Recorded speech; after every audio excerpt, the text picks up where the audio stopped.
1 Tesalonicenses 5. Listos para el día del Señor. Enseñando sobre estar preparados para el regreso de Jesús. 1:1-3, el repentino regreso de Jesús. Pero acerca de los tiempos y de las ocasiones, no tenéis necesidad, hermanos, de que yo os escriba. Porque vosotros sabéis perfectamente que el día del Señor vendrá así como ladrón en la noche, que cuando digan, paz y seguridad, entonces vendrá sobre ellos destrucción repentina, como los dolores a la mujer encinta, y no escaparán.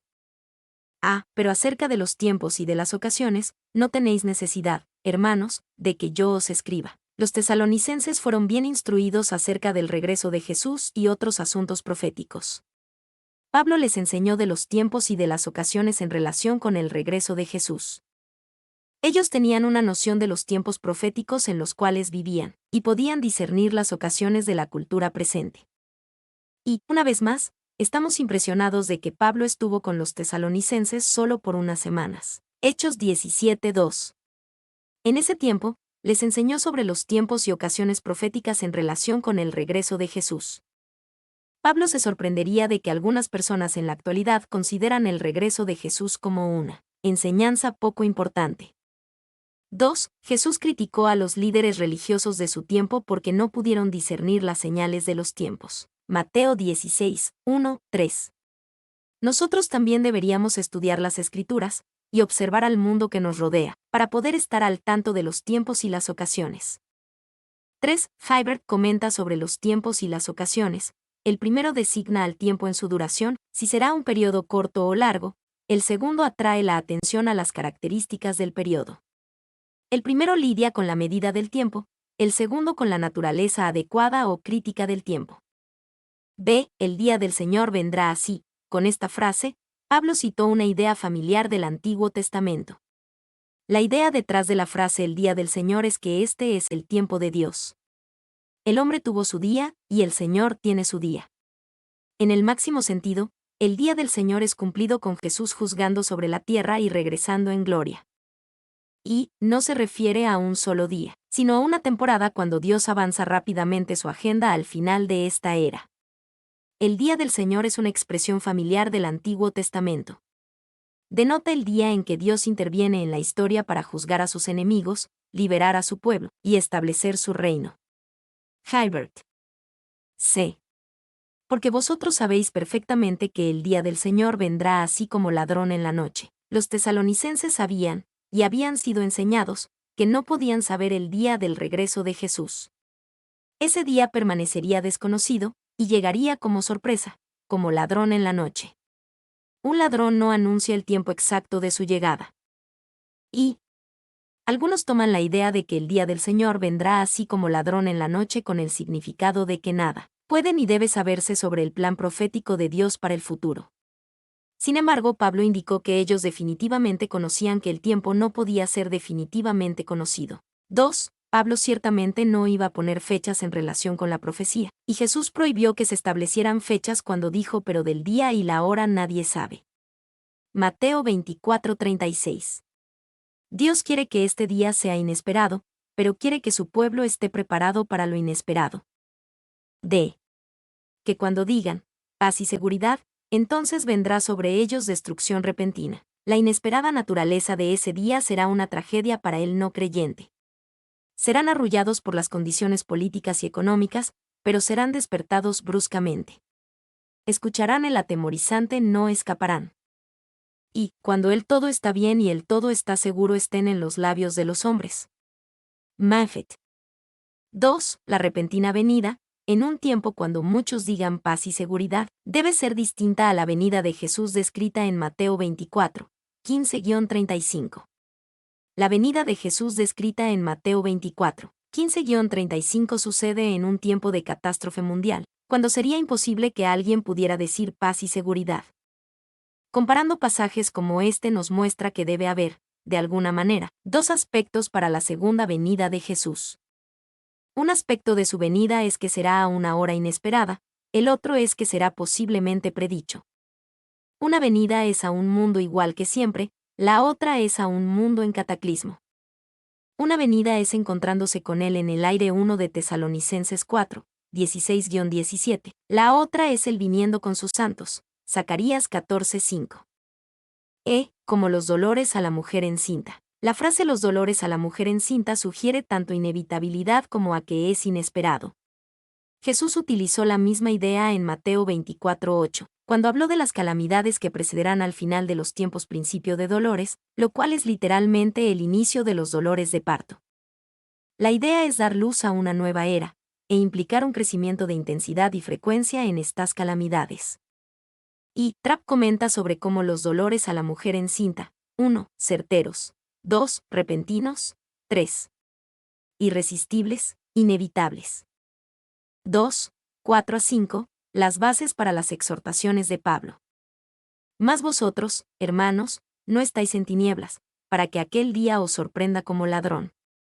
Porque todos vosotros sois hijos de luz e hijos del día, no somos de la noche ni de las tinieblas.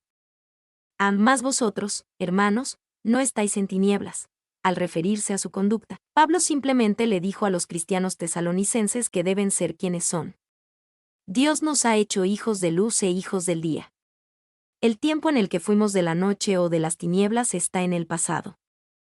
Así que ahora simplemente debemos vivir conforme a lo que Dios nos ha hecho. Y que en las lenguas semíticas generalmente ser un hijo de algo significa ser caracterizado por ese algo. Morris. Para que aquel día os sorprenda como ladrón. Pablo se refiere a que esto no debe sucederle al creyente que vive según su naturaleza como hijo de la luz y como hijo del día. Ellos estarán listos para el regreso de Jesucristo. Y Pablo es llevado de la consideración del día del Señor a la idea de que los tesalonicenses no tienen nada que temer de la llegada de ese día. Esto conduce a la idea más profunda de que sus vidas deberían estar en armonía con todo lo que ese día representa. Morris. 2. De cierto modo, la llegada de Jesús será una sorpresa para todos, porque nadie sabe el día ni la hora. Mateo 24:36. Pero para los cristianos que saben los tiempos y las ocasiones, no será una sorpresa total. Nadie sabe la hora exacta en la que vendrá un ladrón, pero algunos viven preparados generalmente contra los ladrones. Los que no están en tinieblas, que viven como que son hijos de luz e hijos del día, estos están listos para el regreso de Jesús. 3. Pero si estamos en tinieblas, tal vez atrapados en alguno de los pecados contra los que Pablo advirtió anteriormente en esta carta, entonces no estamos listos, y tenemos que prepararnos para el regreso de Jesús. 3. 6-8. Las exhortaciones de Pablo: no duerman, sean sobrios, y velen. Por tanto, no durmamos como los demás, sino velemos y seamos sobrios. Pues los que duermen, de noche duermen, y los que se embriagan, de noche se embriagan. Pero nosotros, que somos del día, seamos sobrios, habiéndonos vestido con la coraza de fe y de amor, y con la esperanza de salvación como yelmo. Por tanto, no durmamos, debido a que no pertenecemos a la noche ni a las tinieblas. 1 de Tesalonicenses 5:5. Nuestra condición espiritual nunca debe ser marcada por el sueño. Espiritualmente hablando, necesitamos estar activos y alertas, velemos y seamos sobrios. Y no durmamos. Pablo aquí usó una palabra para dormir diferente a la que usó para referirse a la muerte en Tesalonicenses 4:13. Aquí la palabra dormir es usada metafóricamente para denotar indiferencia a las realidades espirituales de parte de los creyentes. Es una palabra que la mencionada en 4:13-15 para el sueño de la muerte. Cubre todo tipo de descuido o insensibilidad espiritual. Hilbert. 2. Durmamos habla de mucho que pertenece al mundo, los demás, pero que no debe pertenecer a los cristianos. Durmamos habla de ignorancia. Durmamos habla de insensibilidad. Durmamos habla de no defensa. Durmamos habla de inactividad. 3. En un sermón sobre este texto titulado Despierta. Despierta. Spurgeon mostró la locura y la tragedia del cristiano que duerme, con 3 poderosas imágenes. Una ciudad sufre bajo la peste, con un oficial que camina por las calles gritando: «Traigan a los muertos. Traigan a muertos». Al mismo tiempo, un doctor con la cura en su bolsillo duerme. Un barco de pasajeros se tambalea bajo una tormenta y está a punto de estrellarse contra las rocas, trayendo una muerte casi segura para todos los cientos de pasajeros al mismo tiempo. El capitán duerme. Un prisionero en su celda está por ser conducido para ser ejecutado. Su corazón está aterrorizado ante la idea de colgar de su cuello, aterrorizado de la muerte y de lo que le espera después de ella. Al mismo tiempo, un hombre con una carta de indulto para el hombre condenado está sentado en otra habitación y duerme. 4. Sobrios no quiere decir sin sentido del humor. Tiene en mente a alguien que el valor adecuado de las cosas, y por lo tanto no se emociona mucho por las cosas de este mundo. La persona que vive su vida para divertirse y entretenerse no es sobria. V. Al ordenar sobriedad, Pablo no tenía en mente al tipo de personas que suprimen todo entusiasmo y emoción por Jesús, promoviendo lo que ellos creen que es una manera más equilibrada de vivir.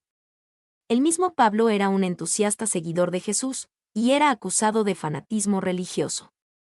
El oficial romano Festo pensó que Pablo estaba loco, Hechos 26 horas y 24 minutos, y los corintios pensaron que estaba fuera de sí, 2 de Corintios 5:13.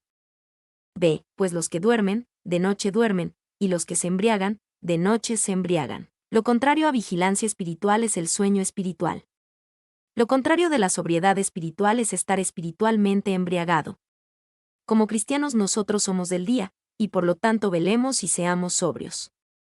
Se habiéndonos vestido con la coraza de fe y de amor, y con la esperanza de salvación como yelmo, Pablo usó las imágenes de la armadura de un soldado para ilustrar la idea de estar vigilantes. Un soldado es un buen ejemplo de alguien que debe velar y ser sobrio, y él está equipado para hacerlo con su armadura. Y, cuando uno compara esta descripción de una armadura espiritual con la que se encuentra en Efesios 6, no hay una correlación exacta. Esto indica que Pablo veía la idea de la armadura espiritual como una imagen que ayudaba, no como algo rígido en sus detalles particulares. 2. La fe y el amor son representados por la coraza porque la coraza cubre órganos vitales. Ningún soldado iría alguna vez a la batalla sin su coraza, y ningún cristiano está equipado para vivir la vida cristiana sin fe y amor. 3. La esperanza de salvación es representada como un yelmo, porque el yelmo protege la cabeza, lo cual es tan esencial como la coraza. La esperanza no es usada en el sentido de un pensamiento deseoso, sino en el sentido de una expectación confiada de la mano de Dios en el futuro. 4. 9 a 10. La seguridad de nuestro futuro. Porque no nos ha puesto Dios para ira, sino para alcanzar salvación por medio de nuestro Señor Jesucristo, quien murió por nosotros para que ya sea que velemos o que durmamos, vivamos juntamente con Él. A. Porque no nos ha puesto Dios para ira, antes de tener la esperanza de la salvación. 1 de Tesalonicenses 5:8, habíamos sido puestos para ira. Ya no somos puestos para ira, sino que ahora para alcanzar salvación por medio de nuestro Señor Jesucristo. Y, ira. Es importante entender que Pablo se refería a la ira de Dios. Somos salvados del mundo, de la carne y del diablo. Pero primero y ante todo, somos rescatados de la ira de Dios, la ira que merecemos. Todo el contexto de Pablo aquí es el rescate del creyente de ira de Dios. 2. Nuestra agenda para ira fue designada de dos maneras. Primero, debido a lo que Adán nos hizo y a toda la raza humana, somos puestos para ira, Romanos 5, 14-19. Segundo, debido a nuestro pecado, somos puestos para ira. Cuando Jesús murió en la cruz, tomó nuestro lugar en nuestro designio para ira, y nos reprograma para ser puestos para alcanzar salvación. Como creyentes, cuando pensamos que estamos puestos para ira, nos mostramos para una cita que fue cancelada por Jesús. 3. Quien murió por nosotros. La idea es que Jesús murió en nuestro lugar. No solamente en el sentido de que Jesús murió por nosotros como un favor para nosotros, sino que murió sustituyéndonos a nosotros. B. Porque no nos ha puesto Dios para ira, sino para alcanzar salvación. Pablo puso lado a lado dos ideas interesantes aquí. Puesto hace hincapié en la soberanía de Dios, pero obtener es una palabra que hace hincapié en el esfuerzo humano. Juntas, muestran que el alcance completo de la salvación involucra tanto iniciativa divina como esfuerzo humano. C. Ya sea que velemos o que durmamos, vivamos juntamente con Él. Habiendo obtenido salvación por medio de nuestro Señor Jesucristo, siempre viviremos juntamente con Él. La promesa de unidad con Cristo no puede romperse, no importa si vivimos o morimos, que velemos o que durmamos, siempre estaremos con Él. Y, quien murió por nosotros, ya sea que velemos o que durmamos. La muerte de Jesús no es suavizada llamándola dormir, pero nuestra muerte puede ser llamada dormir. Su muerte fue muerte, para que la nuestra solo fuera llamada sueño. 5:11. Nuestro privilegio, animarnos unos a otros. Por lo cual, animaos unos a otros, y edificaos unos a otros, así como lo hacéis. Por lo cual, animaos unos a otros. Pablo una vez más nos dice no que recibamos ánimo, sino que lo demos. Si todos los cristianos tenemos un corazón para animarnos unos a otros, entonces todos seremos animados. B. Y edificaos unos a otros. Edificar significa desarrollar. Cuando tenemos nuestro primer interés en desarrollar a otros cristianos, entonces Dios nos edificará a nosotros. La idea es una iglesia llena de participantes activos, no espectadores pasivos. Y es claro que en las iglesias primitivas el cuidado de las almas no era delegado a un oficial individual, ni siquiera a los hermanos más dotados, era un trabajo en el que cada creyente tenía una parte. Hilbert. C. Así como lo hacéis, no era que no hubiera ánimo entre los tesalonicenses, o como si nadie fuera edificado. Pero debían continuar animando a otros, y hacerlo más y más. Ve rogando y exhortando. 1:12-13, Pablo les ruega que hagan 3 cosas con respecto a sus líderes. Os rogamos, hermanos, que reconozcáis a los que trabajan entre vosotros, y os presiden en el Señor, y os amonestan, y que los tengáis en mucha estima y amor por causa de su obra. Tened paz entre vosotros.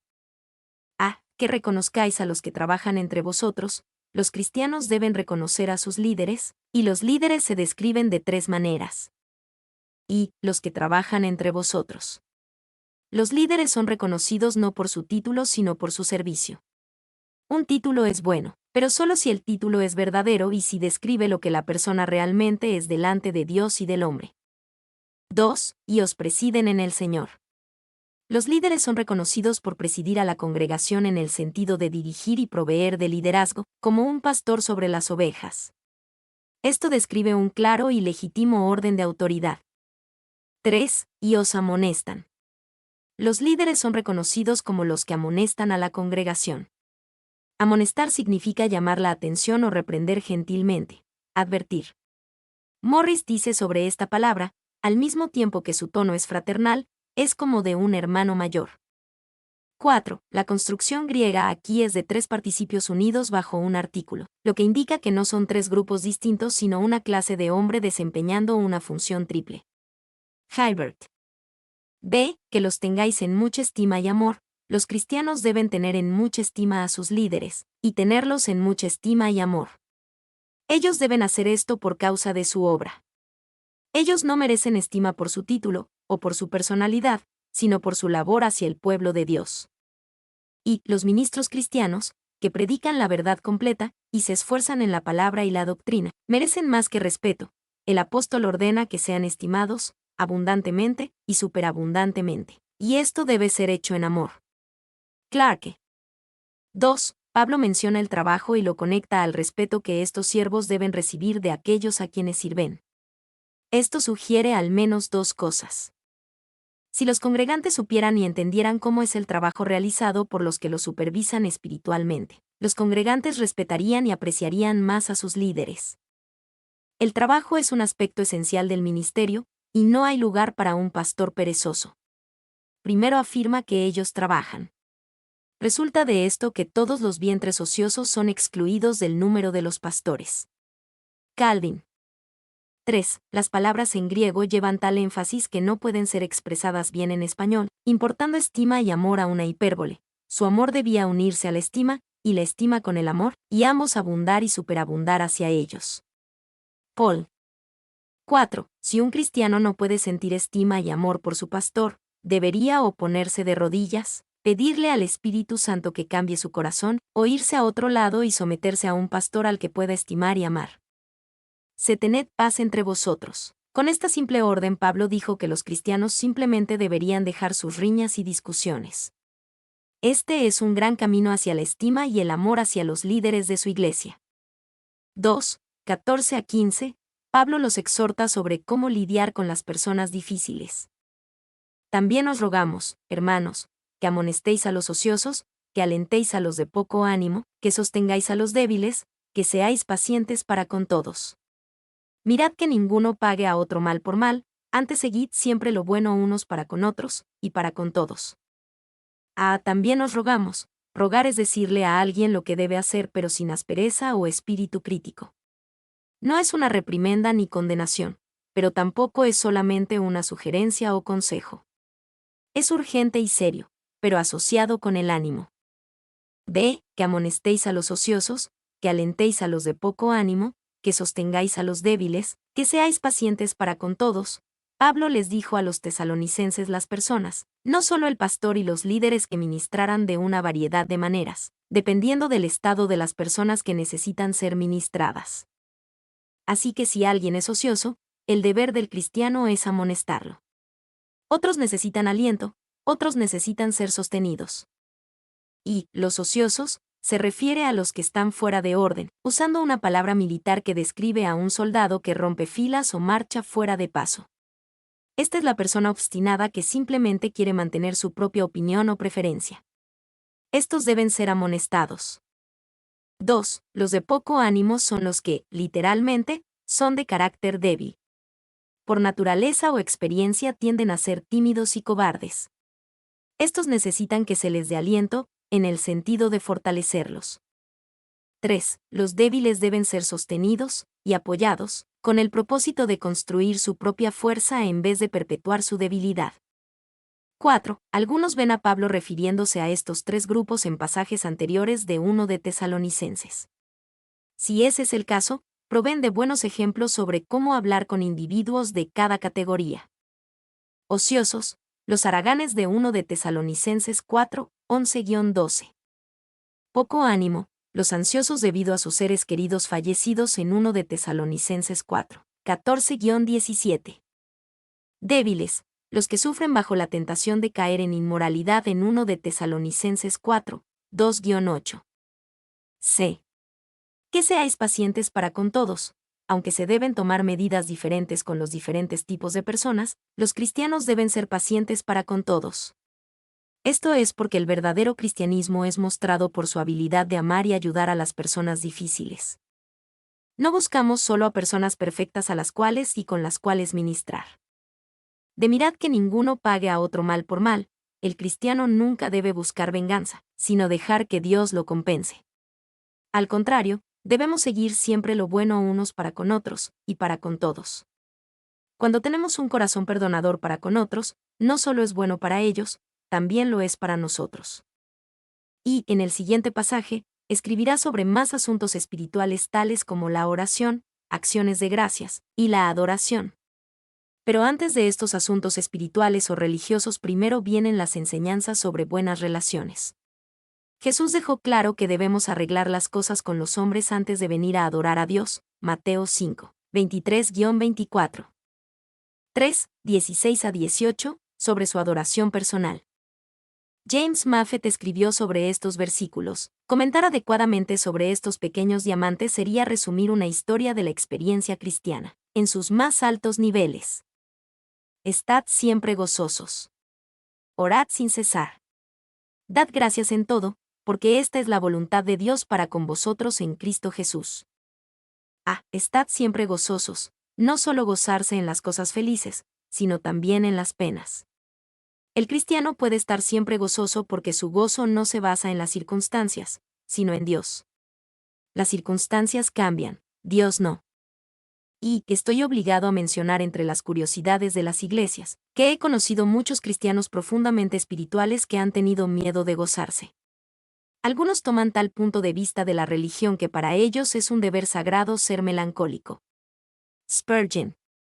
2. Voltea este libro y ve si hay algún precepto que el Señor te haya dado en el que diga, giman siempre en el Señor, y una vez más les digo que giman. Usted puede gemir si quiere.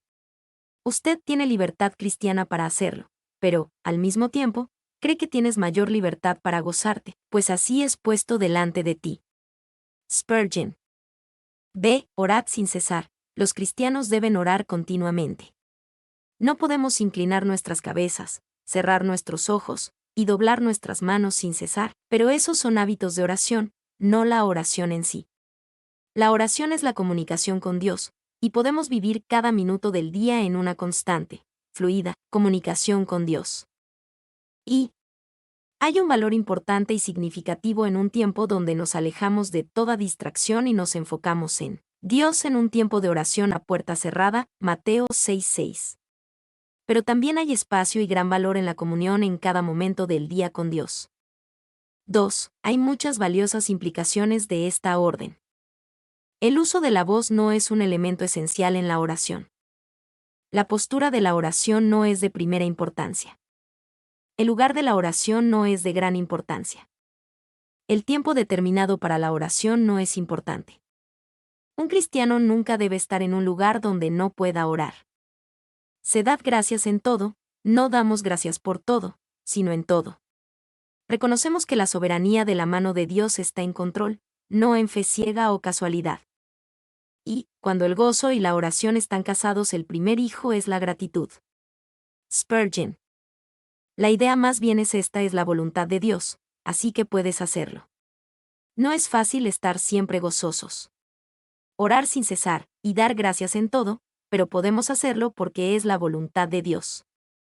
4. 19-22, Pablo los exhorta sobre su adoración pública. No apaguéis al espíritu. No menospreciéis las profecías. Examinadlo todo, retened lo bueno. Absteneos de toda especie de mal. No apaguéis al espíritu. Podemos apagar el fuego del espíritu con nuestras dudas, nuestra indiferencia, nuestro rechazo hacia él o por la distracción con otros. Cuando las personas empiezan a atraer la atención hacia sí mismos, es seguro que apagamos al espíritu. Y, apagar, se aplica correctamente a apagar una llama de algún tipo, como de un fuego. Marcos 9:48, o una lámpara, Mateo 25:8. Este es el único lugar en el Nuevo Testamento donde es usado en un sentido metafórico. Morris, Thomas dice que la frase puede ser más literalmente traducida, deja de apagar el fuego del espíritu. 2. Por lo tanto, esta orden está basada en la imagen familiar del Espíritu Santo como un fuego o una flama. Aunque hay un sentido en el que el fuego no puede ser creado, podemos proporcionar el ambiente adecuado para que pueda arder. Sin embargo, una flama puede extinguirse cuando se ignora o ya no se atiende, o cuando la flama es abrumada por otra cosa. 3. Y hay un apagón del espíritu en otros así como en nosotros mismos. Las personas pueden apagarlo en su ministerio cuando son desalentados, y unos a otros por malos ejemplos, o reprobando el celo y la iniciativa que ven en ellos. Paul. B. No menospreciéis las profecías. Reconocemos que el Señor habla a través de su pueblo hoy en día, y aprendemos a estar atentos a su voz. Claro, siempre hay que examinar las profecías, siguiendo la orden de examinarlo todo, pero no las menospreciamos. Y es muy posible que la profecía estuviera siendo menospreciada porque había individuos que estaban abusando del don. Había haraganes entre los tesalonicenses, 1 de Tesalonicenses 4, 11-12, que tal vez espiritualizaban su haraganería con profecía.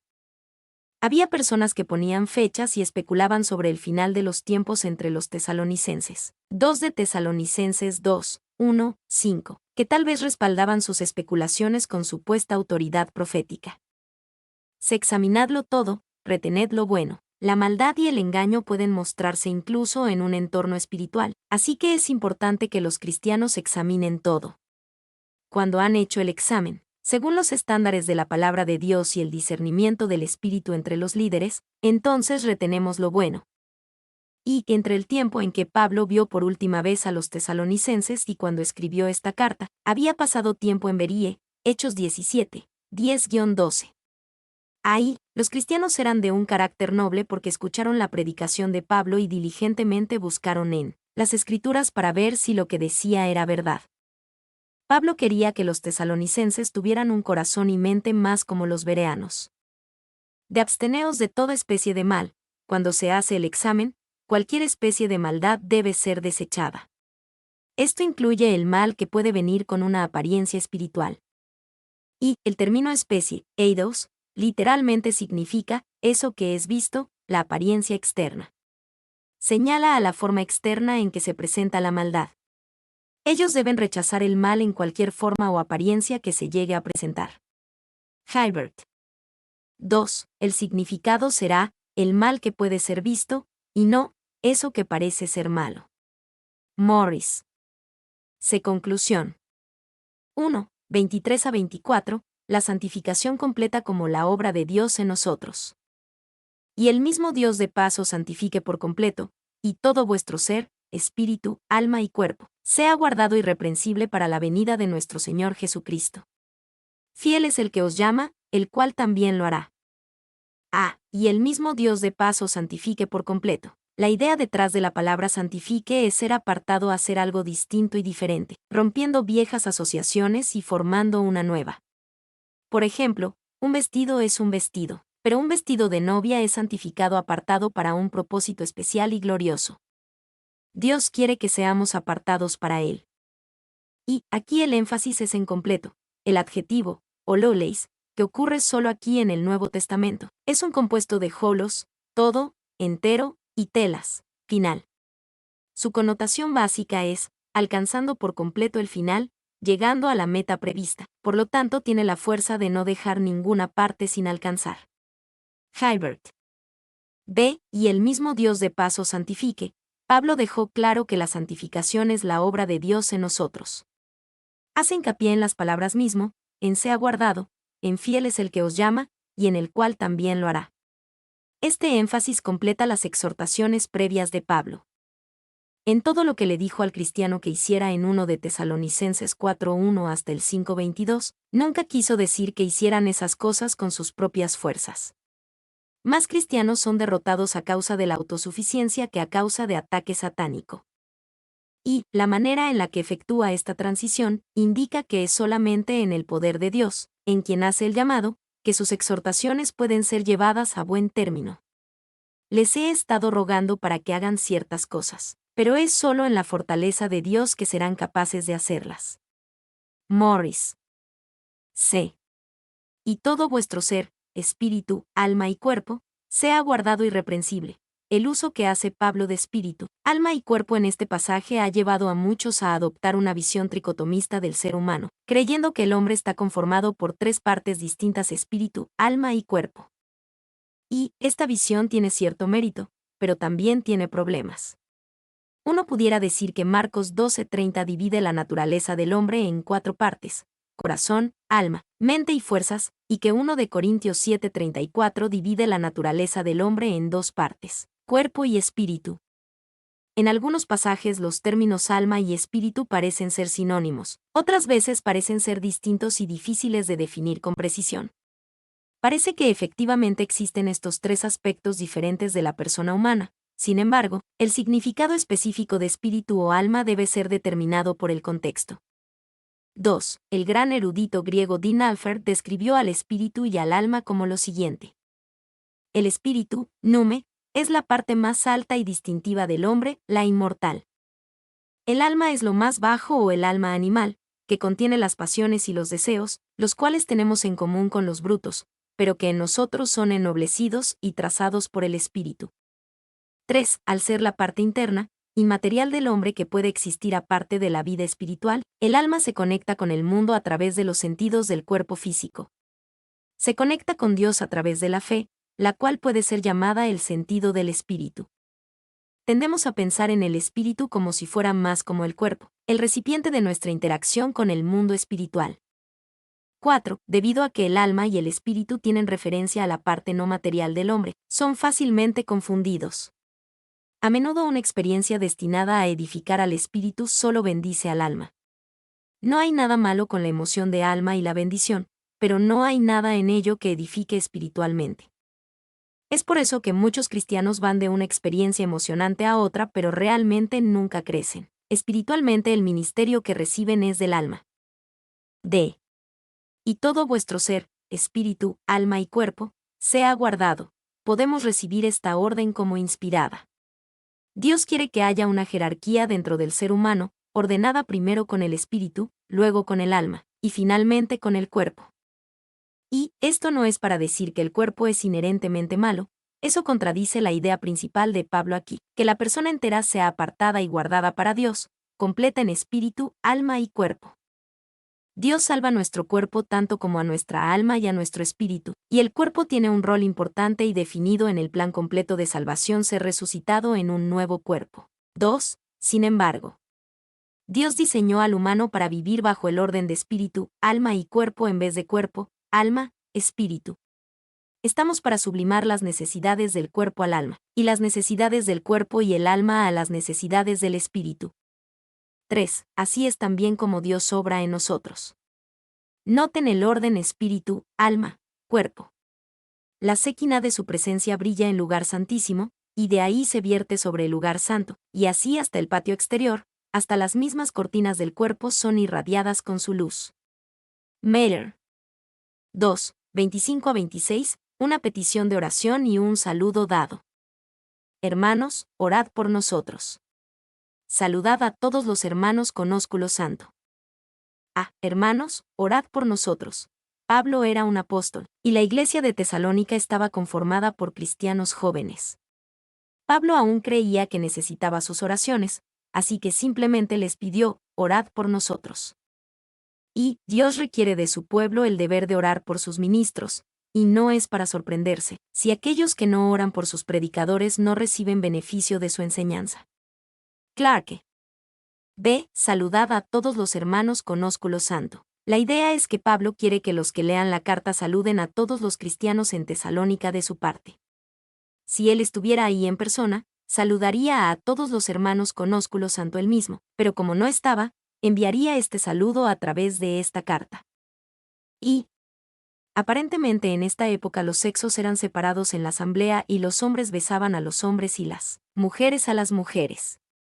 Cuando el beso era intercambiado entre hombres y mujeres daba ocasión a los críticos de acusar a los cristianos, con impureza. Las turbaciones resultantes dieron lugar a numerosas regulaciones referentes a la práctica por los primeros concilios de la Iglesia. Hilbert. 3. 27 a 28, conclusión de la carta. Os conjuro por el Señor, que esta carta se lea a todos los santos hermanos. La gracia de nuestro Señor Jesucristo sea con vosotros. Amén.